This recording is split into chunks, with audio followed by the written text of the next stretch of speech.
शांति। 20 फरवरी 1974 की अव्यक्त मुरली। हेडिंग है सदा सहयोगी एवं सहज योगी बनो। अव्यक्त बाप दादा के कमरे में मधुबन निवासियों से मधुर मुलाकात करते हुए पांडवपति शिव बाबा ने ये मधुर महावाक्य उच्चारे। जैसे बाप की महिमा है, वैसे जो बाप के कर्तव्य में सदा सहयोगी हैं और बाप के साथ सदा स्नेही हैं, ऐसी श्रेष्ठ आत्माओं की भी महिमा है। सदा सहयोगी अर्थात हर संकल्प और हर श्वास बाप के कर्तव्य के प्रति व्यतीत हो, तो क्या सदा ऐसे सहयोगी और सहजयोगी हो? विशेष वरदान भूमि के निवासी होने के कारण पुरुषार्थ के साथ साथ अनेक प्रकार का सहयोग प्राप्त है।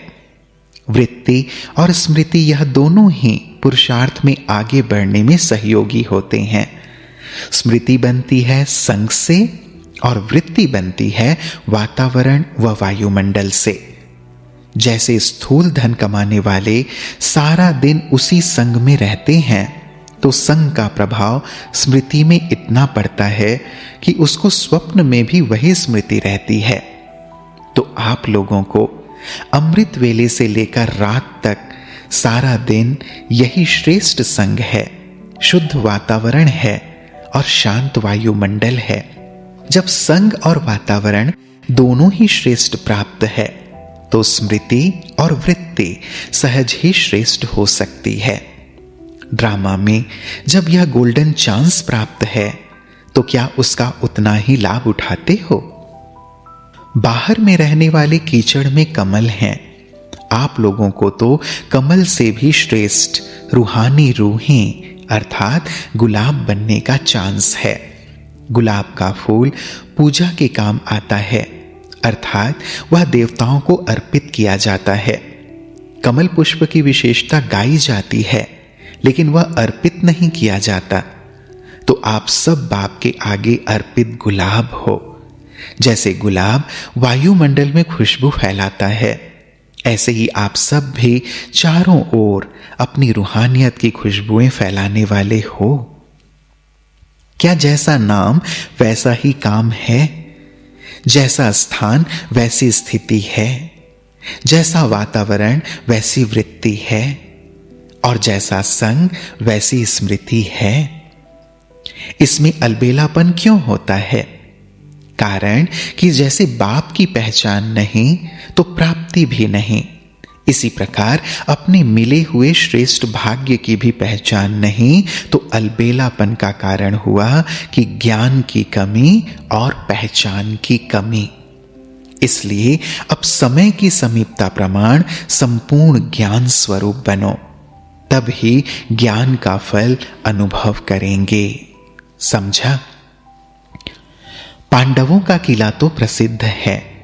किला मजबूत बनाना यह पांडवों का ही कर्तव्य है। अगर स्वयं मजबूत होंगे तो किला भी मजबूत होगा। किले की दीवार क्या है? स्वयं ही तो दीवार है। दीवार के बीच में यदि एक ईंट या पत्थर भी हिल जाए और दीवार में जरा भी क्रैक आ जाए, तो संपूर्ण दीवार ही कमजोर हो जाती है। क्या माया के तूफान और माया के अर्थक्वेक फाउंडेशन को हिलाते तो नहीं है या क्रैक तो नहीं पड़ता है? किला मजबूत है ना? किला अर्थात संगठन। जब विश्व पर प्रभाव डाल सकते हो, तो क्या समीप वालों को प्रभावित नहीं कर सकते? इतना सहज योगी बनो जो आपको देखते ही औरों का योग लग जावे। एक घड़ी का रोग सारे दिन की रूहानियत को गंवा देता है। इससे तो फौरन किनारा करना चाहिए। पुरुषों का यह रोग क्या जन्मसिद्ध अधिकार है? है तो सब आत्मा ही ना। स्नेह की भी उत्पत्ति तब होगी जब समझेंगे कि मैं आत्मा हूं। फिर तो भाई भाई की दृष्टि में भी रोब नहीं रहेगा। यह तो कलयुगी जन्म सिद्ध अधिकार है, ना कि ईश्वरीय।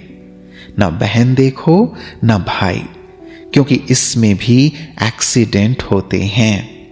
इसलिए सदा ही आत्मा देखो, तभी इस दृष्टि की प्रैक्टिस कराई जाती है। मैं पुरुष हूं, इस स्मृति से पांडव गल गए। शरीर से गलने का अर्थ क्या है? शरीर की स्मृति से गलना। पांडवों का गायन है कि सब गल गए। जैसे सोने को गलाओगे तो सोना फिर भी सोना ही रहेगा, लेकिन उसका रूप बदल जाएगा।